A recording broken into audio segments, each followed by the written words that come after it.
Good morning. This is Tom from the Hundredth Monkey Radio, and we are at ECETI with Jon Kelly. John, how are you liking it this year so far? It's always great. I get here, I feel such high energy, and I'm so happy, to be a part of the event and to be with the group and the collective potential. I always feel that even before I get here. So I'm really amped up and excited for sure. Yeah. This year seems the energy here it seems different.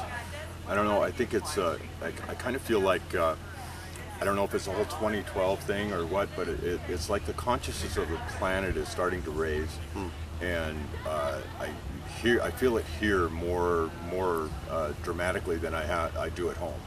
Well, you're not the only person to say something about the energy being different this year, and I'm paying attention to that. I guess there's a lot of maybe different processes happening. I know I felt a lot of emotions when I got here the first day or so. And I was meditating down at the river and just releasing and releasing. But I felt like I was accessing some different emotional energy, and maybe it means that all of us collectively are doing some growth, healing, and transformation, and that's this sense of differenceness, and maybe that we perceive that we're changing, and maybe that's contributing to it. Right, absolutely.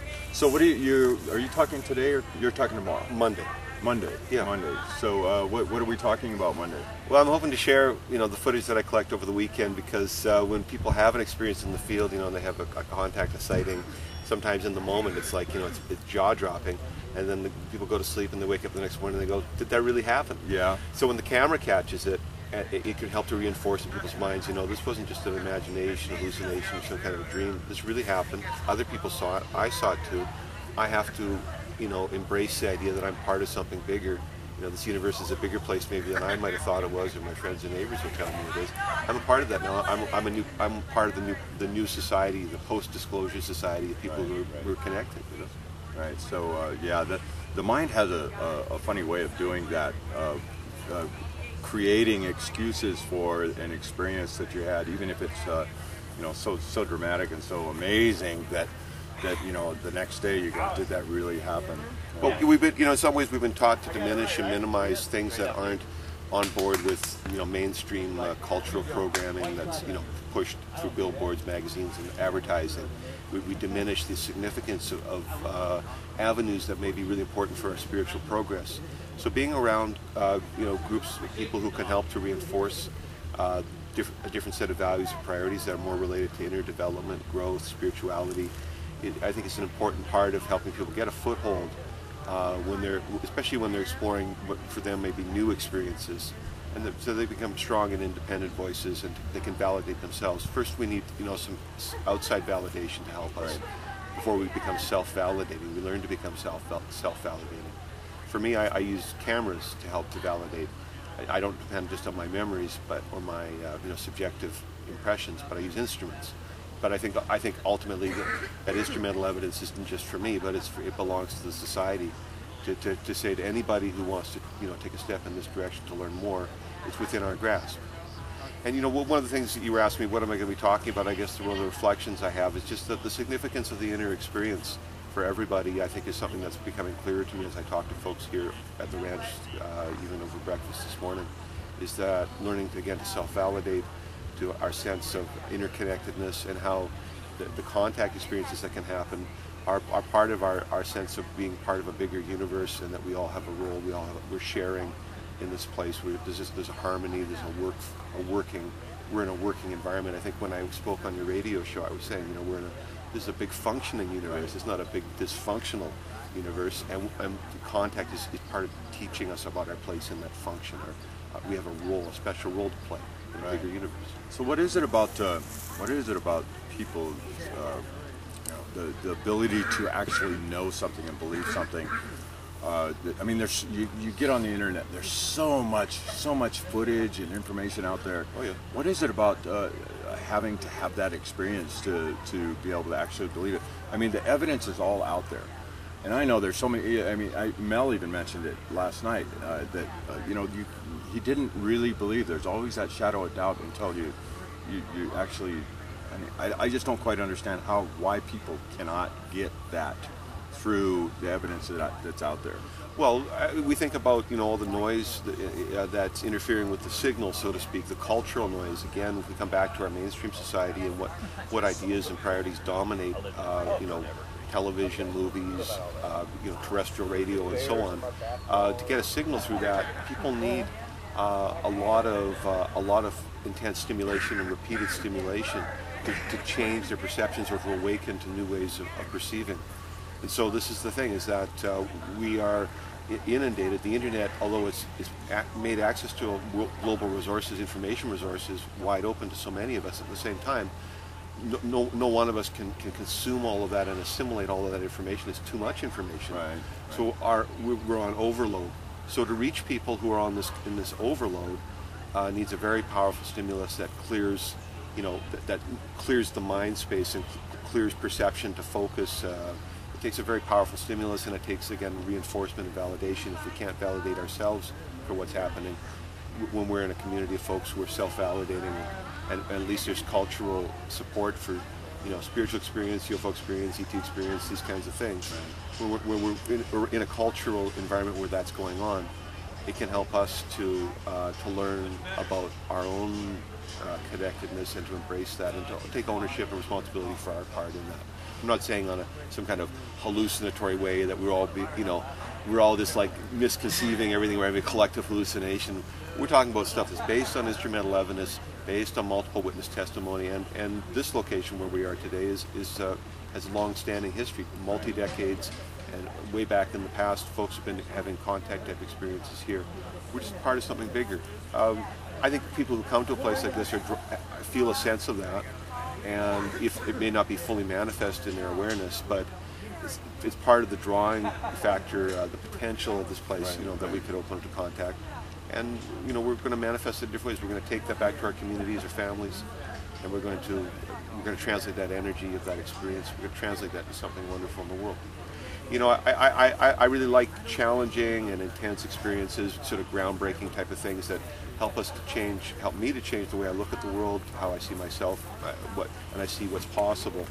Anything that can open me up to the sense of potential that I can become more in my lifetime, to be a better person, participate more, get more involved in good causes in the world. Anything that does that for me, I want to be there. I want to be a part of that. I want my life to include those things, and so that's what brings me. Yeah, that's very commendable. I feel the integrity that you bear within your whole being, so I absolutely love that. So the question that everybody likes to ask the UFO guys, disclosure. I know you've got a very deep and amazing spiritual practice that you perform yourself on a regular basis.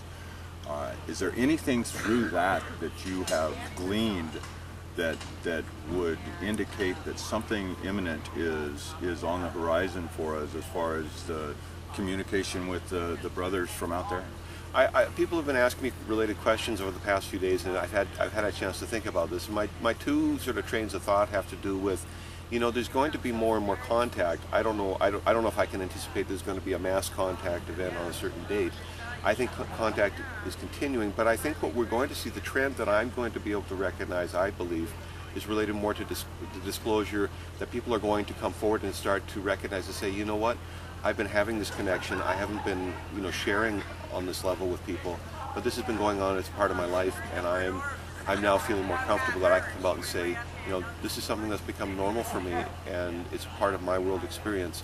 More and more people are going to be able to come forward and say that. I feel that that's where we're going to be going in terms of what we can anticipate on a mass level.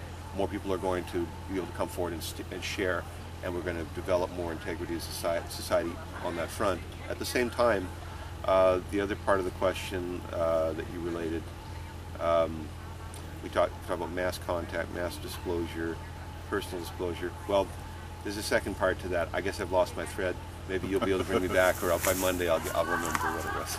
Well, do you think the ridicule factor is starting to calm down? We know what kind of guns we've been under for years and years and years as far as the UFO community and anybody that even considers the fact that there are ships flying around in our skies, they get the finger pointed at them with the snicker. You know, do you think that is diminishing? No. There's actually, you know, there's lots of resources being thrown at maintaining control of discourse, public discourse, and influencing public discourse particularly. There's a lot of resources. There's full-time staffing, personnel. You know, the internet is one venue where you can see this all the time. Right. So that's not going away. It's just that our resilience to that, you know, people who want to pioneer and venture in these areas develop a resilience because they understand that those dogs can bark, but most of them don't have any teeth. You see, the thing is this, that it's expensive to take a course of action beyond any kind of a psychological confrontation. Right. Psychological warfare is relatively low cost. Right. Whereas, you know, once you moving heavy equipment is extremely expensive and a lot of investment. So there's generally not enough momentum to move all the heavy gear, but it's you know, it's push button harassment, intimidation, this kind of stuff is cheap. So we'll see that, but people who've been in the field long enough understand that the dogs bark, but most of them don't have any teeth. Right. And this is the thing. I think, you know, some causes are worth taking a lot of risk for, because in this case, the archetype of contact is related to the, you know, mass evolution of human consciousness and reaching towards a better civilization and learning about, you know, bigger cosmological questions about, you know, what does it mean to be a human being and what is a real human society.